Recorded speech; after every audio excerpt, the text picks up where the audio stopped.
Hello everyone, welcome to ನನ್ನ ಪ್ರಪಂಚ. ಇವತ್ತು ನಾನು ಝಟ್ಪಟ್ ಪನ್ನೀರ್ ಸ್ಟಾರ್ಟರ್ ಮಾಡ್ತಾಯಿದ್ದೀನಿ.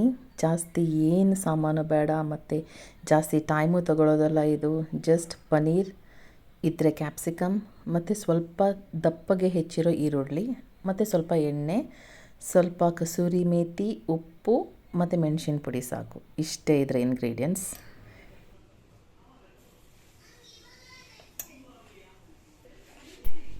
ಈ ಅಡುಗೆ ಮಾಡುವಾಗ ನೀವು ಥ್ರೂ ಔಟ್ ಗ್ಯಾಸ್ನ ಸಿಮ್ಮಲ್ಲಿಡಬೇಕು, ಹೈ ಮಾಡಲೇಬಾರ್ದು ಯಾವುದೇ ಕಾರಣಕ್ಕೆ. ಫಸ್ಟ್ ನಾವು ಕ್ಯಾಪ್ಸಿಕಮ್ ಇಲ್ಲಿ ಫ್ರೈ ಮಾಡ್ತಾಯಿದ್ದೀವಿ. ಕ್ಯಾಪ್ಸಿಕಮ್ ಸ್ವಲ್ಪ ಫ್ರೈ ಮಾಡಿದ ನಂತರ ಅದರ ಮೇಲೆ ಸ್ವಲ್ಪ ಉಪ್ಪು ಹಾಕಿ, ಜಾಸ್ತಿ ಫ್ರೈ ಮಾಡೋದಕ್ಕೆ ಹೋಗ್ಬಿಡಿ, ಅದು ತುಂಬ ಸಾಫ್ಟ್ ಆಗಬಾರ್ದು, ಕ್ರಿಸ್ಪ್ ಇರಬೇಕು. ಕ್ಯಾಪ್ಸಿಕಮ್ ತೆಗೆದ ನಂತರ ಪನ್ನೀರ್ ಹಾಕಿ, ಸೇಮ್ ಪ್ರೊಸೀಜರ್, ಸ್ವಲ್ಪ ಉಪ್ಪು ಹಾಕಿ ಸ್ವಲ್ಪ ಕೈ ಆಡಿಸಿ, ಜಾಸ್ತಿ ಫ್ರೈ ಮಾಡೋದಕ್ಕೆ ಹೋಗಬೇಡಿ, ರಬ್ಬರ್ ಥರ ಆಗುತ್ತೆ.